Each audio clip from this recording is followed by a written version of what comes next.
is that the net income is magnified in proportion to the change in sales. So therefore, if sales increase by some percentage, profits would increase by the percentage times operating leverage. So it is magnified by the degree of operating leverage. So therefore, you may be asked two type of question. So the first question is that you should be able to calculate the degree of operating leverage. The degree of operating leverage, again, that is contribution margin minus operating income. So here, you see that sales $500,000, variable expense $300,000, and fixed expenses $150,000. Again, this is what is degree of operating leverage? That is contribution margin divided by operating income.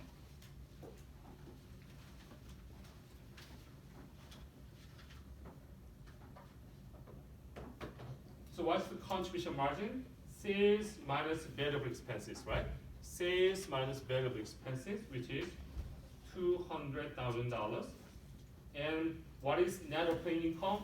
We further subtract the fixed expenses from contribution margin. So therefore, $500,000 minus $300,000 minus fixed expenses, $150,000. So that is $50,000. So that is what? That is operating leverage is 4. Operating leverage is 4. So what's the implication? If sales increase by 10%, then net operating income will increase 40%, right? 40%, magnified. So therefore, you should be able to calculate the contribution, operating leverage, degree of operating leverage, and the implication.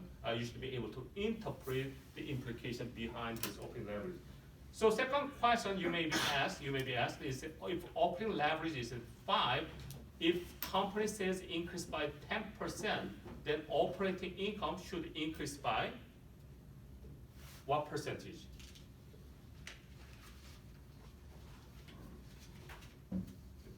%, right? 5 times 10%, that's a 50%. That's the implication of operating leverage, right? That's the implication of operating leverage. There is more magnified effect on profit in response to the sales change. So that is operating leverage times sales change.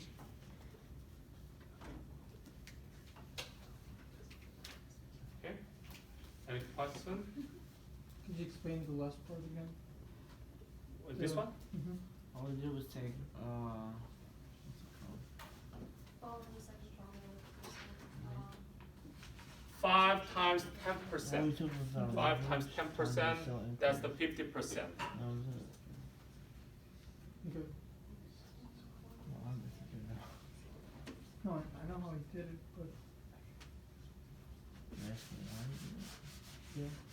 So if company uses more fixed expenses relative to variable expenses, there is more magnified effect from the change in sales.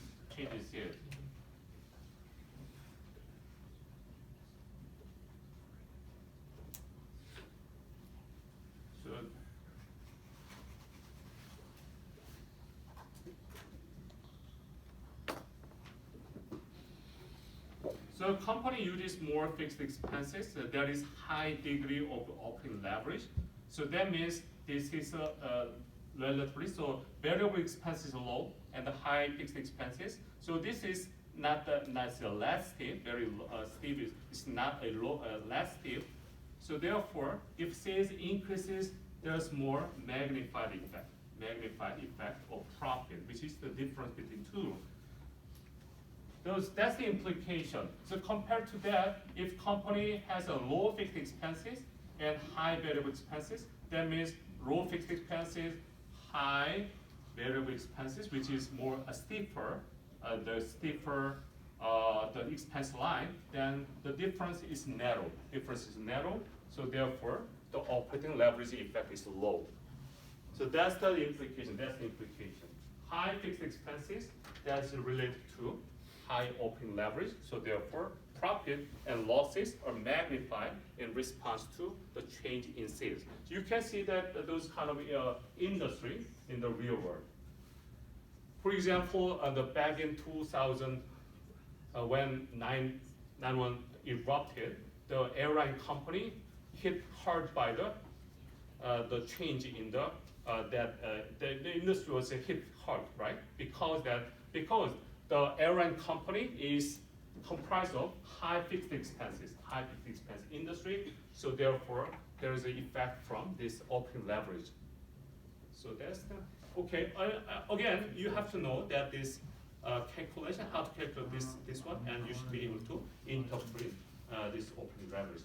So those are two problems you need to prepare for this operating leverage problem. So chapter 6, let's move on to the chapter 6. And the chapter 6 we will learn about the variable costing and absorption costing. So variable costing, absorption costing. The first of all, what drives the main difference between two methods? What drives the main difference between two methods? The main difference comes from the treatment of fixed manufacturing overhead cost. The treatment of fixed manufacturing overhead cost. So under absorption costing, fixed manufacturing overhead cost is what? Is it product or period cost? Under absorption? Product, that's correct. It's part of inventory. It's part of inventory. Whereas under variable costing, fixed manufacturing overhead is period cost. So it is expensed immediately. It is expensed immediately under variable costing. So absorption costing, product cost, that is part of inventory. So it is not expensed until the finished goods are sold to the customers. So therefore, unsold products are contained as a deferred inventory. So some portion of fixed manufacturing overhead cost not sold to customer is remained as an inventory which is not expensed immediately. So therefore, because of difference of fixed manufacturing overhead cost treatment, when production is greater than sales, so that means if inventory increases, absorption costing will generate greater profit, right? Greater profit compared to the variable costing, because some portion of fixed manufacturing overhead cost is deferred as in inventory. If production and sales equal, that means inventory is the level is the same. There's no change. If that's the case, both methods provide the same profit. And then lastly, if sales is greater than production, that means inventory decrease. That means some of the beginning inventory becomes a part of an expense. So that means the variable costing will show greater profit. So therefore, I told you that the implication is that if manager tries to increase magnify the profit, one way is to increase the production. So that means inventory increase, then the profit can be greater based on financial reporting. So that's a problem. So therefore, that's why we need to see this variable costing to eliminate that kind of manipulation. So that's the implication. Again, unit product cost. So you should be able to calculate the unit product cost based on these both methods, either variable costing and absorption costing. So there are three components of unit product cost on the variable costing: direct material, direct labor, and variable manufacturing overhead cost per unit. So there are only three components on the variable costing.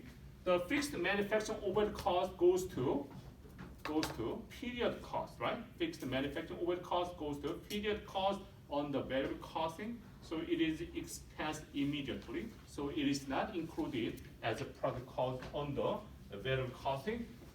Under absorption costing, which is for the financial reporting, this is direct material, direct labor, variable manufacturing overhead cost. So these three are the same between two but the only difference is this one.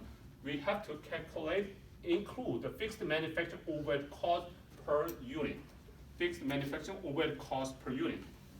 The very important thing that how to calculate the fixed manufacturing overhead cost per unit, that is total fixed manufacturing overhead cost divided by units produced. Okay? So this is very important, right? This is very important. This is not unit sold, but unit produced. So therefore, we have to calculate that and add to this number, this one, as a component of product cost under absorption costing.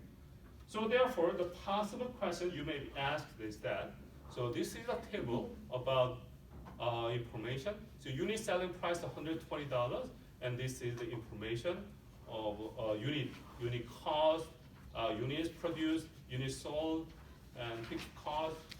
So based on that, the first question you may be asked is that what is the unit product cost under absorption costing? Okay, so again, there is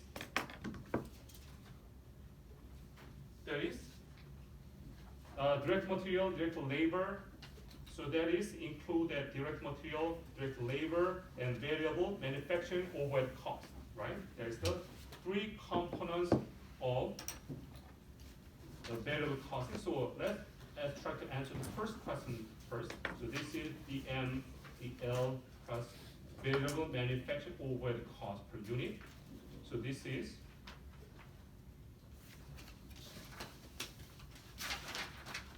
these three numbers, 29, 49, 5. 29, 49 plus 5, so that is $83. $83. Absorption costing. In addition to this one, we have to add one more thing, which is fixed manufacturing overhead cost per unit. How can you calculate that? This is total fixed manufacturing overhead cost divided by unit produced. So this is total fixed manufacturing overhead cost is given $94,900, and notice that unit produced is 7,300 units, right? 7,300 units. So therefore, this is 94,900 divided by 7,300 units. That is $13 per unit. $13 per unit. So we have to add this $13 to this number. This is the MDL, variable manufacturing overhead cost per unit, and fixed manufacturing overhead cost. All of these are unit basis. Okay. So this is $83 plus 13, which is $96. What's that say on the top number? Huh? Is that 34,800? Third, which one? Above 7. It's 94,900. So this is 94. this number, right? This number, $94,900, which is fixed manufacturing overhead cost. This is total amount, right? That's Total all amount, and we divide by units produced to calculate the fixed manufacturing overhead cost per unit.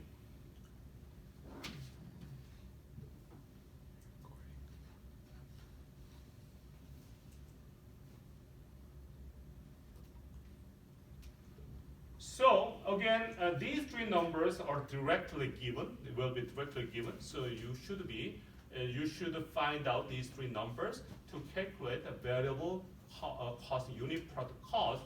But for absorption costing, you should calculate these numbers and add this number to calculate the absorption costing unit product cost.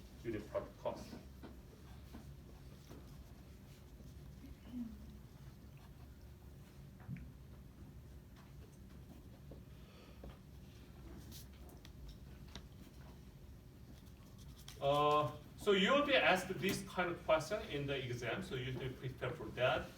And then the following one is the income statement. So variable costing, absorption costing. So you see that the difference between these two. So this is basically financial reporting. So therefore, sales, cost of goods sold, gross margin, and subtract the selling and administrative expenses, which include the variable SNA and fixed SNA. And if you subtract that, that is net operating income.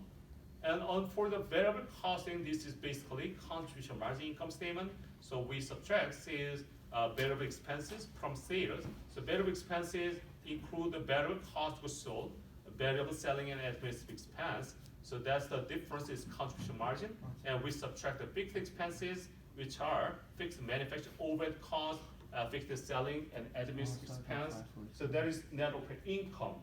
So again, if inventory increases, which means that production is greater than the sales volume, then the profit on the absorption costing will be greater than the profit on the variable costing, and vice versa.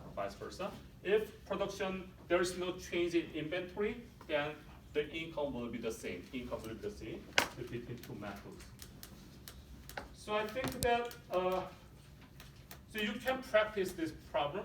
We will not go over this problem, but the thing is that here, if you do the I posted the solution on the Blackboard, so you can find out the calculation. So, but the thing is that in conclusion, the net profit on the variable costing will be $63,500, and for this one, on the absorption costing, the profit will be $64,800. Okay. So what's the difference? The difference in profit between two methods is $1,300. And absorption costing profit is greater by $1,300. So you should be able to reconcile the difference. What explains the difference? The difference comes from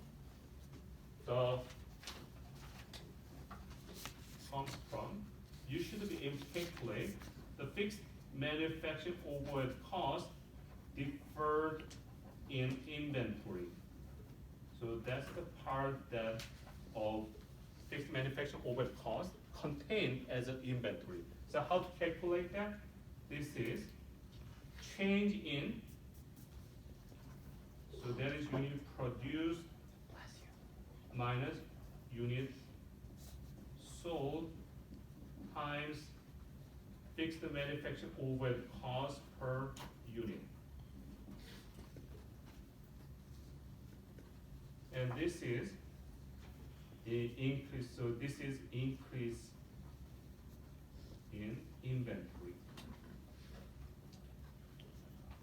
So this is unit produced here 7,300 units and unit sold 7,200 units. So therefore the difference is 100 units. So that's the part, that's the increase. 100 units increased, right? 100 units increased because we produce more than units sold. And fixed the manufacturing overhead cost per unit, we just find out that that is $13 per unit. So therefore, if we multiply by the $13, that is $1,300, right? That is $1,300. So what's the possible question you may be asked? You will be given this number, $63,500, as a variable costing income, and then you will see that there is an inventory increase. If there is a case, what is the profit under absorption costing? So in order to calculate that, you should be calculate this number, and add this number to this one, then you should be able to calculate these numbers, right?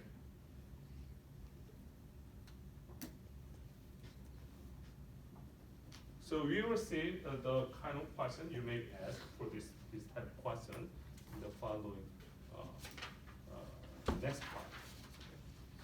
So reconciliation, again, there is the, if inventory increases, that means some of the fixed manufacturing overhead cost is deferred as in inventory. So that causes the difference in profit between two methods.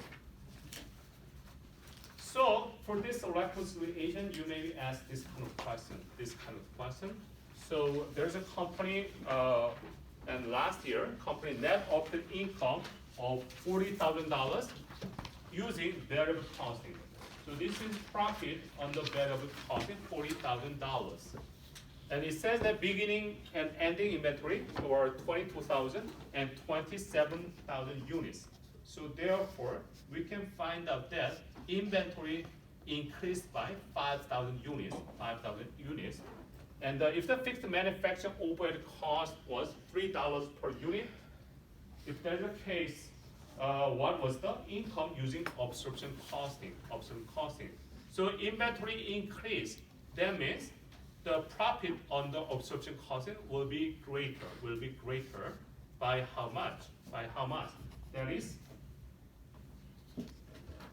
again, inventory increase times fixed manufacturing overhead cost per unit.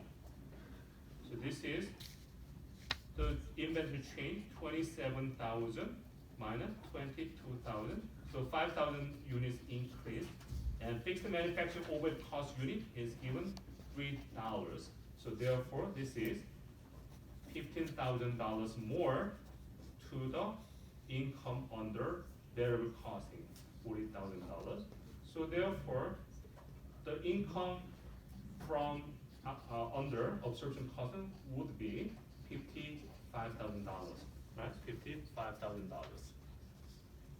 So this is income from variable costing.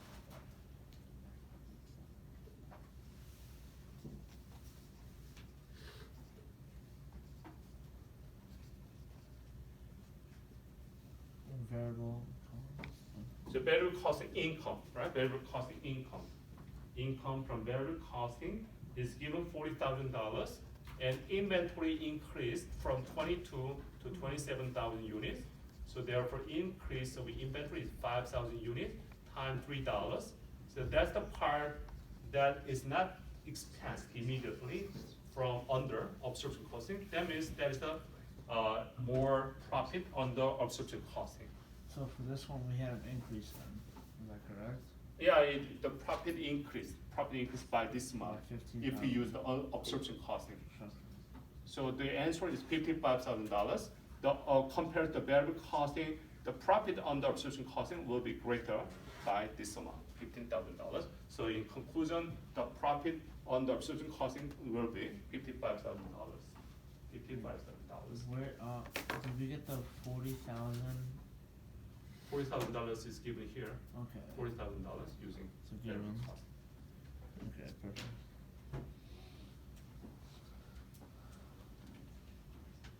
Okay, the next one is the final topic of the chapter 6 is segment reporting. Segment reporting is the case that how to report the country margin income statement when company has multiple number of segments.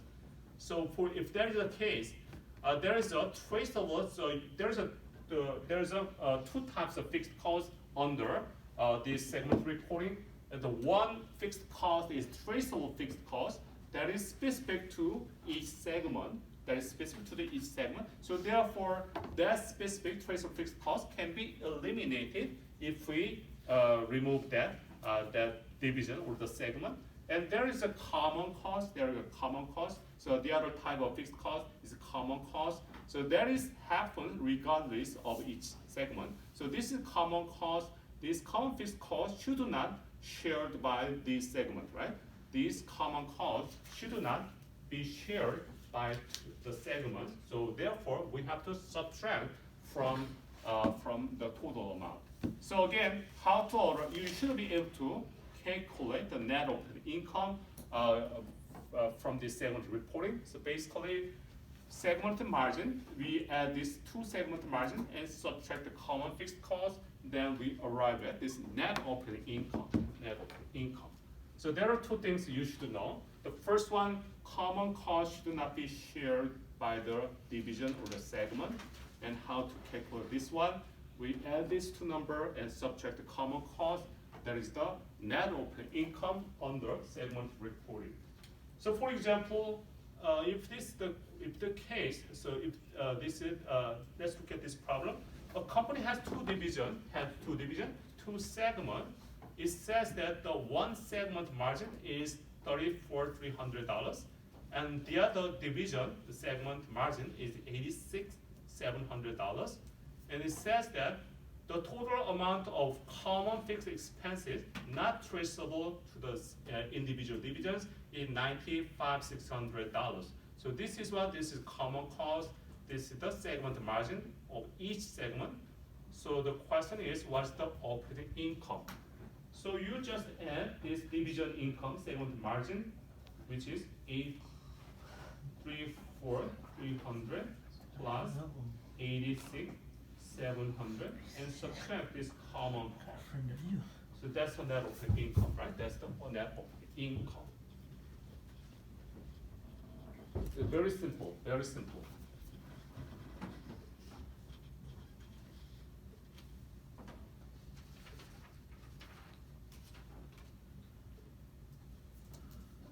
Is that 85,000?